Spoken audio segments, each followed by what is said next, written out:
Hello everyone and welcome to Doon officers academy. Spotting the errors के हम questions कर रहे थे।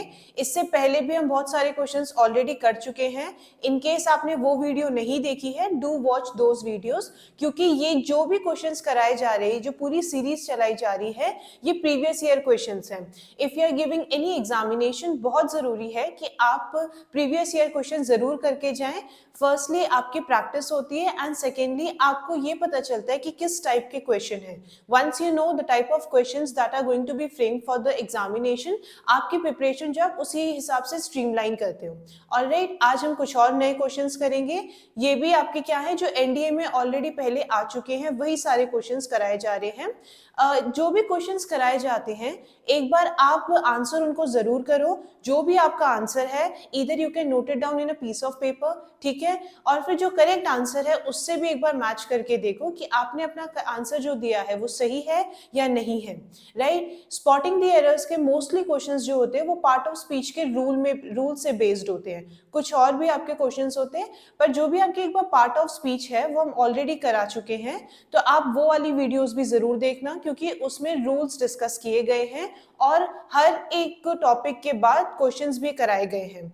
Right, but before starting the video और बिफोर स्टार्टिंग दिस सेशन, अगर आप दून ऑफिसर्स एकेडमी की ऑफलाइन बैच से जुड़ना चाहते हैं, तो जो आपको स्क्रीन पर नंबर दिए गए हैं, you can contact on those number for your enrolment. आप एनडीए एग्जामिनेशन के लिए या फिर आप सीडीएस एग्जामिनेशन, एफकैट, सैनिक स्कूल, आरएएमसी, इनमें से किसी भी डिफेंस एग्जामिनेशन के अगर आप प्रिपेयर कर रहे हो, तो आप हमारे एकेडमी में इनरोल करा सकते हो by contacting on the number that is given on the screen. ठीक है, तो आज का सेशन शुरू करते हैं। पहला क्वेश्चन है, he took down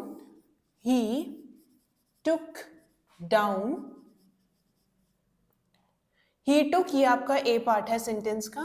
he took down after, this is your B part of the sentence, his father, ये है आपका सी पार्ट। अगर पूरे सेंटेंस में कहीं पे कोई गलती नहीं है तो आप क्या करोगे, D part, that is no error. Alright, go through the question once.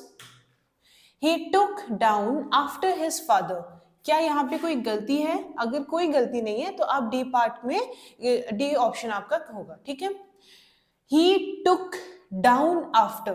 अब देखो जो आपका फ्रेज है took down, ठीक है, it is always took after. Took after का मतलब क्या हो गया, जब आपके कोई रिस्पॉन्सिबिलिटी लेते हो, when you take charge of something. ठीक है, तो टुक आफ्टर का मतलब होता है when you take charge of something. ठीक है,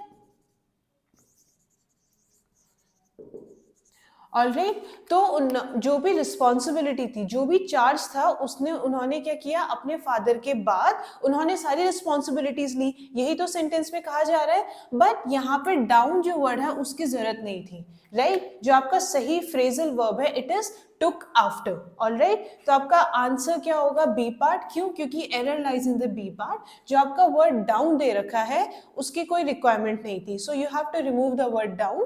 करेक्ट फ्रेज आपका क्या होता है, टुक आफ्टर। ठीक है, जब आप रिस्पॉन्सिबिलिटी लेते हो किसी के बाद, जब आप रिस्पॉन्सिबिलिटी लेते हो, उसके लिए जो हम फ्रेज यूज करते हैं, that is took after. Alright, I hope ये क्वेश्चन आपने एक बार आंसर जरूर किया होगा। नेक्स्ट उस पर आ जाते हैं। So the next question is,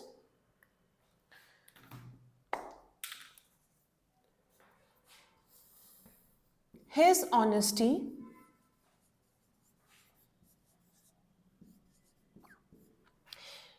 has never been, this is your B part, called to question, called to question, this is your C part.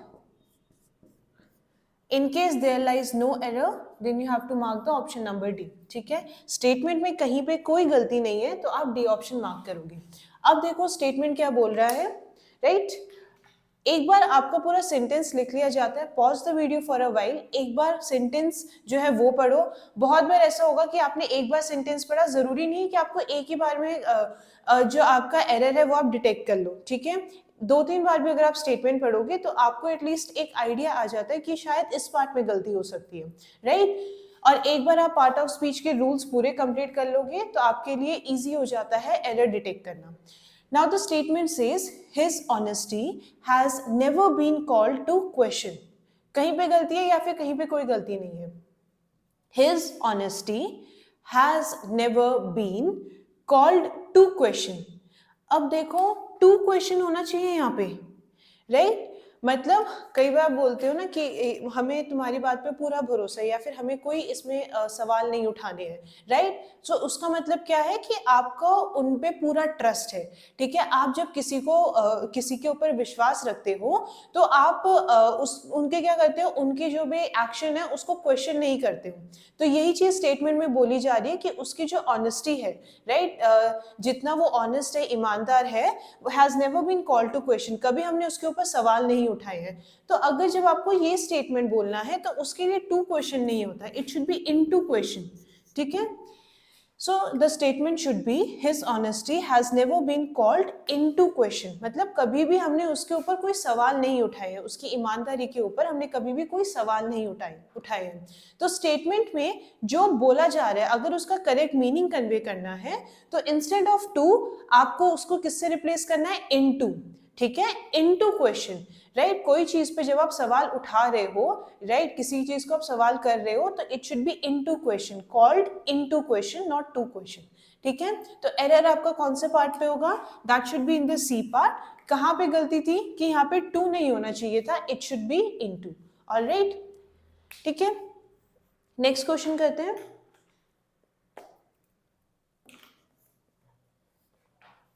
So the next question is I see her, this is the A part, most weekends, this is the B part, but not very often,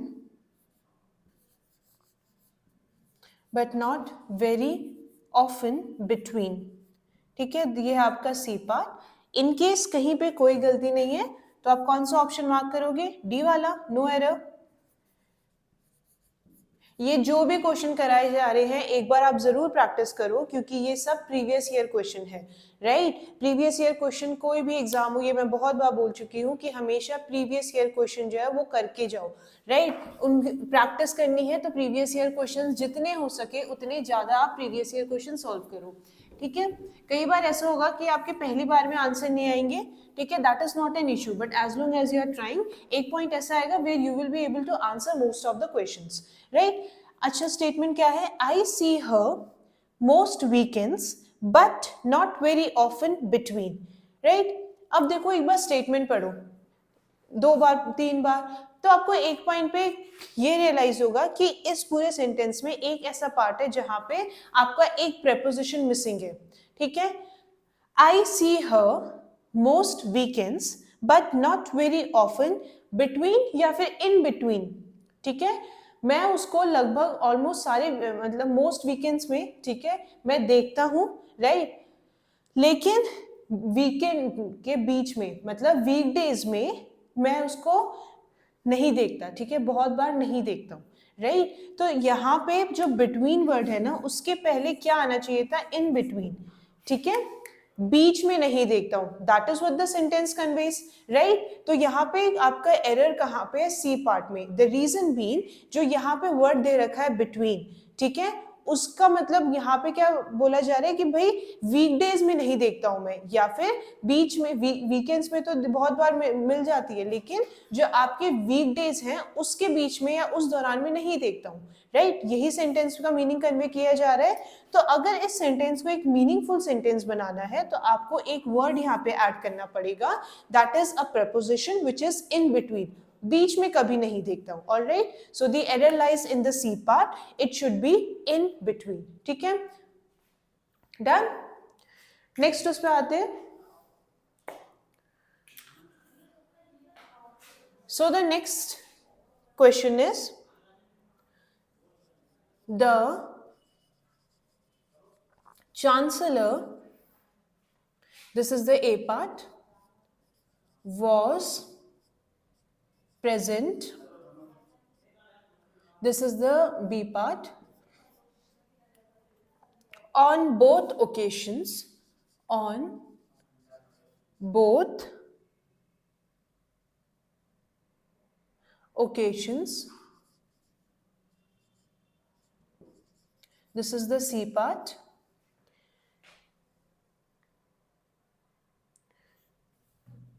या फिर no error, D part. अब बताओ कहाँ पे गलती है। In case कहीं पे कोई गलती नहीं है तो आप क्या ऑप्शन मार्क करोगे, you will mark the option D. ठीक है, एक बार स्टेटमेंट पढ़ लो। The chancellor was present on both occasions. ठीक है, चांसलर जो था वो दोनों ओकेशन में प्रेजेंट था, यही तो बोला जा रहा है। अब बताओ कहीं पे गलती है, नहीं है, तो आप डी ऑप्शन मार्क करोगे। Right, done. आई होप एक आपने आंसर जो है, अपना एक आंसर जो है वो रेडी रखा होगा। The chancellor, right. अब देखो हमने ये पढ़ा था कि जब भी हम कोई भी पोजीशन की बात करते हैं उससे पहले आप क्या यूज करते हो, द का यूज करते हो। तो ए पार्ट में तो कोई गलती नहीं है, वॉज प्रेजेंट, राइट, करेक्ट। ठीक है, सिंपल पास्ट टेंस में स्टेटमेंट है, दैट इज ऑल्सो करेक्ट। अब बचे सी और D, right. The chancellor was present on both occasions, right, दोनों ओकेशंस में प्रेजेंट थे चांसलर। तो लेकिन यहाँ पे जो अगर आपको सही सेंटेंस बनाना है, it should B at both occasions. ठीक है, प्रेपोजिशन जब हम पढ़ रहे थे, ये हर एक जो आपके प्रेपोजिशन है वो आप कहाँ पे इस्तेमाल करते हो वो भी हमने ऑलरेडी कर चुके हैं, right. So the chancellor was present at both occasions. ठीक है, करेक्ट स्टेटमेंट आपका क्या होगा, the chancellor was present at both occasions. ठीक है, दोनों ओकेशंस में प्रेजेंट थे chancellor, right. So the correct statement should be the chancellor was present at both statement instead of on both occasions. ठीक है, ऑन नहीं होना चाहिए, वहां पे क्या यूज होना चाहिए, एट यूज होना चाहिए। तो आपका एरर है सी पार्ट में, राइट। ठीक है, नेक्स्ट उस पे आ जाते हैं। So the next question is the deliberations by, this is the A part, the committee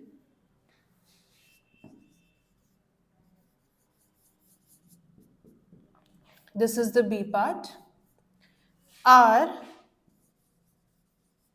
completely confidential. ठीक है, ये है आपका सी पार्ट। अगर यहाँ पे कोई एरर नहीं है then you will mark D option, that is no error.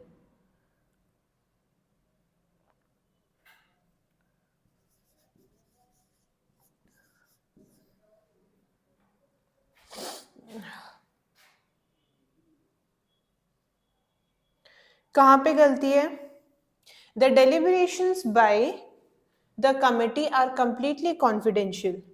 ठीक है, और देयर इज नो एरर।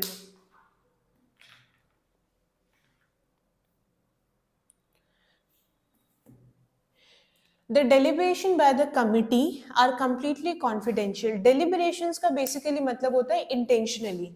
एक और मतलब जो होता है डेलिब्रेशन का, दैट इज किसी भी कोई भी चीज जो है वो स्लो पेस पे अगर चल रही है तो दैट इज ऑल्सो डेलिब्रेशन। अब स्टेटमेंट में ये बोला जा रहा है जो whether it is a decision या कोई भी एक एक्शन है तो उसमें जो स्लो एक्शन किया जा रहा है, ठीक है, जो धीरे धीरे काम चल रहा है, वो जो डेलिब्रेशन है कमिटी के द्वारा, they are completely confidential. Confidential का मतलब होता है सीक्रेट, ठीक है, गोपनीय, जिसको आप हिंदी में बोलते हो, राइट। कई बार आपने कोई रिपोर्ट में भी देखा होगा कॉन्फिडेंशियल रिपोर्ट, राइट। तो मतलब जो कंसर्न पर्सन है सिर्फ और सिर्फ वही खोलेगा और कोई जो है उसको एड्रेस या उसको एक्सेस नहीं कर सकता, ठीक है। So the statement says the deliberation by the committee are completely confidential. एक बार ये स्टेटमेंट पढ़ो अगेन, यहाँ पे बहुत ही एक माइनर सा आपका एरर है, ठीक है, नो एरर नहीं है, तो ये तो पता चल गया कि आपका डी पार्ट जो है वो नहीं हो सकता। अब तीन ही ऑप्शन बच गए आपके पास, the deliberation of the committee, ठीक है, बाय नहीं होगा, ऑफ द कमिटी। तो आपका करेक्ट स्टेटमेंट क्या होना चाहिए था, the deliberations of the committee are completely confidential. ठीक है, जो आपका स्लो पेस पे काम चल रहा है या स्लो पेस पे वो कोई एक्शन कर रहे हैं या कोई एक अपना मान लो कोई भी एक रिपोर्ट अगर तैयार कर रहे हैं, अगर वो स्लो पेस पे चल रही है, वो पूरी तरीके से गोपनीय है, मतलब वो सिर्फ और सिर्फ कमेटी के बीच की बात है, ये ऐसी कोई बात नहीं है कि ये बाहर आप रिवील कर सको। Alright, so the correct statement for this should be the deliberation of the committee are completely confidential, right? तो error कहाँ पे आपका A वाले पार्ट में, ठीक है। नेक्स्ट क्वेश्चन पे आ जाते हैं। So the next question here is the pile of books, this is the A part, are B part missing, ये है आपका सी पार्ट। अगर यहाँ पे कोई गलती नहीं है तो आप क्या ऑप्शन चूज करोगे, डी वाला। ऑलराइट, एक बार स्टेटमेंट पढ़ो पूरा। The piles of books are missing, कहां पे गलती है,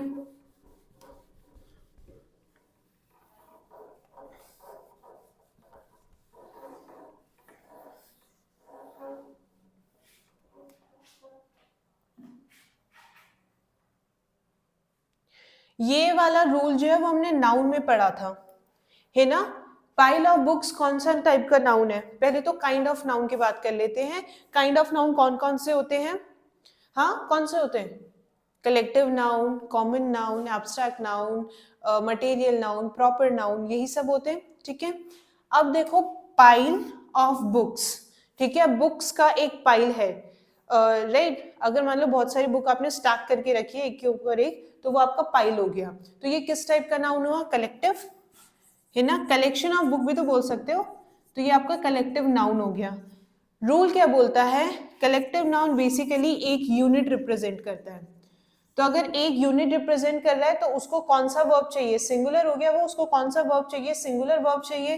पर क्या आर सिंगुलर है, राइट। एक यूनिट के लिए आप क्या यूज करोगे, सिंगुलर वर्ब यूज करोगे ना।